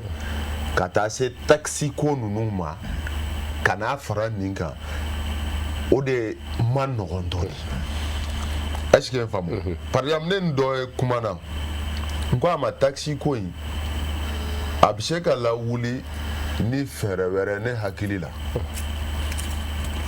o ye ne hakilina de par exemple yɔrɔ fonction publique ninnu ni recrutement armée la ani fɛn caman hali privé sécuricom ninnu ni fɛn olu bɛ mɔgɔ caman recruter par exemple mairie ninnu na TDRL bɛ sara quoi o TDRL minnu bɛ sara i bɛ taa voilà commune dɔ kɔnɔ i b'a sɔrɔ commune kan ka 100 000 de sɔrɔ misaliya don mais tellement que a tɛ sara i b'a sɔrɔ commune bɛ 2 3 sɔrɔ mais mɔgɔ minnu bɛ recrutement ninnu kɛ san o san recrutement bɛ kɛ jamana kɔnɔ fonction publique privé fɛn fan bɛɛ fɛ i bɛ hakili jagabɔ ko o da kan quoi san kɔnɔ quoi bon o TDRL in dɛ papier min bɛ constituer pour que ka dossier déposer i b'o don a kɔnɔ quoi donc 660 sarali bɛ kɛ mɔgɔ bɛɛ ma diyagoya ye n'i bɛ taa baara ɲini na hali secteur privé kɔnɔ maintenant ni collectivité aw b'a organiser e collectivité e tun kan ka 100 000 sɔrɔ i tɛ 4 sɔrɔ ne ka stratégie sababu la sisan i bɛ 80 sɔrɔ o 80 na e yɛrɛ bɛ se ka joli de État ma kumaw de bɛ kɛ o maintenant hakili jagabɔ bɛ kɛ sɔrɔ min bɛ kɛ o la est-ce que o bɛ se ka kɛ sababu ye n'a bɛ se ka kɛ taxe min bɛ mɔgɔw kan 10% je crois ni ma fili o fana bɛ se ka réduire cogo di ou bien k'o bɔ a ma donc wari bɔta bɛ sumaya fan dɔ fɛ a bɛ sigi sen kan fan dɔ fɛ a wo bɛ datugu cogoya la a dɔ la ni jatew kɛra min fanga bɛ sɔn ka bonya hali ni kɔrɔlen donc jamana mara ye hakili jagabɔ de mais jamana mara fana kɔni ye ka ɲani kɔmɔgɔw ka lafiya kama quoi n'o bɔra mara fana la dɔrɔn a bɛ gɛlɛya quoi ka ɲani kɔmɔnɔ ɲɛmɔgɔ marabagaw ka ɲani i ka sɔn ɲɛnini ma quoi o ɲani dɛ o tɔnɔbɔ de ka kɛ kɔmɔgɔw lafiyalen quoi d'accord monsieur Diallo waati mun dira ma sira donc e yɛrɛ fɛ laban b'i bolo pour que bɛɛ ka hakili k'a sigi i lamɛn 1 minute. Ok, merci bien Bokele. Kuma laban min bɛ ne bolo o la ka ɲɛsin bɛɛ lajɛlen ma o ye de c'est à dire que an k'a dɔn jamana bɛ wagati la jamana kɔnɔden bɛ kan k'i miiri k'a fɔ vraiment ne yɛrɛ jɔyɔrɔ ye mun ye ne yɛrɛ b'a ko ni n yɛrɛ cɛ ne yɛrɛ b'a ko ni jamana cɛ donc n'i y'o question fila nin lajɛ i b'a ye n'i sera ka jaabi ɲuman sɔrɔ o la i b'a ye e kan k'i yɛrɛ bila hukumu jumɛn kɔnɔ non seulement i bɛ ca min kɔnɔna na ani jamana yɛrɛ hukumu kɔnɔna na parce que jamana in bɛ lahala min kan dogolen tɛ maa si la dogolen tɛ maa si la a guwanen don fan bɛɛ fɛ a kɛra sɔrɔ ye o a kɛra kɛnɛya ye o a kɛra sécurité sɔrɔdasiya binankun ka ye o ani an ka jamana bɛ se ka kɛ yɛrɛya hukumu kɔnɔna o hukumu kɔnɔ i b'a dɔn ko gɛlɛya bɛ nin fan bɛɛ o gɛlɛya kɔfɛ cɛsiriw bɛ yen volontéw bɛ yen an ka autoritéw fɛ ka ɲɛsin o baaraw ma moi je pense que a bɛɛ kan ka redoubler non seulement jamana ɲɛmɔgɔw kan k'o volonté affirmer ani c'est à dire que ka laɲini fɛnɛ kɛ ma hakili juru carilenw fɛ ka maaw gɛrɛ u la jamana kɔnɔdenw minnu ko u bi jamana ko de la olu y'u ka baara bɛɛ bila c'est à dire que gɛlɛya mana na togo togo olu bɛ jamana de kɔ nɔgɔya mana na u bɛ jamana de kɔ donc ka bɛɛ lajɛlen gɛrɛ ka bɛɛ lajɛlen wele c'est à dire mɔgɔ kelen hakili kelen mɔgɔ fila hakili fila donc an bɛɛ ka fara ɲɔgɔn kan ka ɲɛsin jamana bɛ lahalaya min kɔnɔ pour que an bɛ se ka o wagati la tɛmɛ ka jamana b'o kɔnɔ donc maintenant nous fixer et nous pencher vers les perspectives n'o ye vraiment an bɛɛ bɛ laɲini min kɔ jamana hɛrɛma min kɔ jamana lafiyalen min kɔ et puis jamana min kɔ min bɛ an bɛ sogoya fɛn minnu na an ɲɛ bɛ jamanaba minnu na olu selen bɛ niveau min na pour que an fana bɛ se ka se o niveau ma cogo min donc ka foli bila bɛɛ lajɛlen ni ka foli bila n ko débatteurs ye donc halisa an bɛɛ ka jɛ ka fara ɲɔgɔn kan ka jamana baara. Modi, toi tu avais donné kumakan laban i ka analyse la 1 minute programme b'i bolo Mama. Bon, ne kɔni ne bɛ taa ye foli de ani dugawu don k'aw fo e ni n frère ani seri fila ni n welela n'a ye sɔrɔ n bɛ fɛn o fɛn na n b'a essayer k'o bila ka na parce que a b'an wele a b'an to yen an b'an hakilina ta fɔ mɔgɔ caman ko ne tununa ne ma tunu ne bɛ n togo la n ma falen mais fan o fan ni n bɛ taa yen ni hakilina bɛ fɔ n ye de n k'a fɔ ni ne sɔnn'o ma quoi hali min bɛ ne bila ka hakilina fɔ sini ma sinikɛnɛ ma n'o y'a ye ko jamana fɛn dɔ bɛna kalifa ne la a b'a fɔ ko a kana sɔn ka kalifa a la ko parce que a hakili n'a dusukun t'a ta ye quoi donc aw minnu b'an wele an ka hakilina fɔ an b'aw fo ka wale ɲuman dɔw la ka dugawu kɛ jamana ye ala ka jamana kolo suma ala ka jamana basigi ala ka bɛnna na jamana kɔnɔ k'a ɲini jamana ɲɛmɔgɔw fɛ nin décision min n'an bɔra k'a kuma kɛ u ka hakili jagabɔba k'a kan hali sisan ka kuma ɲɔgɔnyaw kɛ parce que jamanadenw muɲuna u sabalila koyi donc o muɲu n'o sabali tɔ bɛ se ka sinsin ani faamuyali kuma ɲɔgɔnya ani fiɲɛ bɔda dili quoi donc n bɛ ala deli ala k'o faamuyali n'o hakilina d'o ma min bɛ se ka wolo jamana basigi ani jamanadenw ka nafa la parce que jamana tɛ yen ɲɛmɔgɔ tɛ yen ni jamana ni denw tɛ quoi. D'accord. Voilà. Okay. Oui. Ok, merci. Donc vraiment an bɛ bɛɛ fo kuma ɲɛna hali bi ala k'an bɛn a ɲɔgɔn wɛrɛ ma et ne bɛ min fɔ dɔrɔn je sais qu'au Mali actuellement tout est urgent Mali bɛ lahala min na fɛn bɛɛ c'est urgent mais n b'a ɲini jamana ɲɛmɔgɔw fɛ Kalibi, au cas essayer d'attendre pour les consultations et aussi une meilleure communication. Parce que fin chamambe, il va aller taxi coin d'amener. Moi, on m'a raté. Mais ni ninga, ne va faire communication cousembala. Voilà, la communication n'a pas été bien faite. Donc, au coup avec le tour là, on consulter les quais, on communication quais, mimbe jamana de la famille. Note ni décision de chunta. Par exemple, ni décision il me ka fa chuna. Bon, ni ko il fait chum ko ka avec 12 000 bomina. Ati akli be mi dron ne be 12 000 boroj mais c'est ça. Bon, alors que ni communication kun kara ka la somi, aka la ben, ado la ben no ya. Donc vraiment ne bodu ni jamana nyamo ko fait. Allah ka jamana basa. OK, merci beaucoup les ka on voulait ka inégalité. Au bon il n'y a pas de développement sans sécurité. Jamana chite ga yiriwa ni lakana tiga jamana kono. Bon, ne bolo ni décision tant qu'abna ni lakana de sabatilier. Décision il y en a kojuku. Décision l'une des meilleures décisions. Ali oui moto interdit limité. Décision il y en a kojuku. Kabo duguni dugu choufe. Kamoto interdit à Yana Kojugu, ni bébé braquage ni banditisme de Jamana. Bon, décision fin fait na Jamanadon ni la fiali kama. Al no Jamanadon toro ay soma. Mo ara ma de al niveau d'argent be sa falo de. Ni na ma de d'argent là, c'est pour dire que here bena a sacrifice de tout. Mais maintenant solution minum de beke wal sa kana échec tan na fo korole nu. Nous avons fait une lourdeur administrative. Au cours de mes camarades, c'est la papier sur l'île. Flana, vous voyez que moi sur rien plaqué sur l'île facilement, car sur la marque galère au boulot. Ne boulot nous sera caqué. About tomorrow, il y aura des willy catata, où il y a car sur le Jamana rema imposé parce que où il y a pas de sécurité de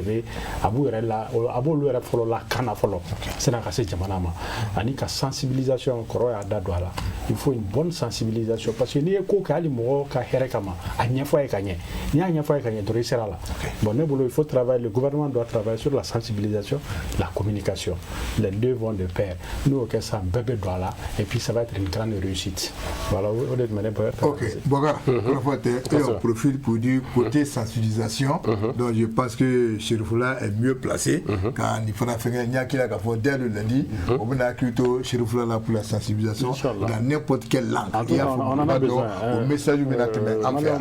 voilà donc Bakar vraiment Korofote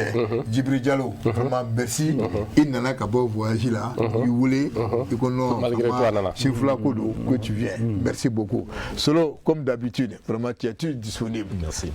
Chekoumar vraiment merci beaucoup. Mori Chemogo vraiment merci comme il y a photo la porte est ouverte. Donc Bakar moi mi demain car son image qu'a befengé le grand réalisateur Mohamed Keita Mou. Mohamed vraiment merci beaucoup. Baranyena son qu'a begla Abou officiel Abou Diabaté allez à Kerefe Abou vraiment merci. Bara Fana Nyena Kosebe Namta Régie Dado David vraiment Omo vraiment merci beaucoup. Ambi Fana Fou. Donc nous terminons ça. Mouba Aladje Dongodo, Chérifula, Traoré, Mamadou Mori, Abidjan, Palmyre, Côte d'Ivoire, Docteur Madame Diallo, Amani Nali Franco, Mamadou Samake, Din Samdjema, vraiment Ambafou, le patriarche de Kangaba, Mamadou Namaketa, Amani Nako, Amadou Djadje Sangare, Sahel Group, Amba Afanafou, Mouye Babacham, Hippodrome Kono, Ambalifou, Maimouna Salamata, Amani Nako, Bemaketa National, Ambalifanafou, Mouye Abdou Karim Baga, Police Bougouni, Amani Nali Franco, Draman Jara, Amavogo Babou Dra, Amani Nali Franco, Mouye Nou Jara, Hippodrome,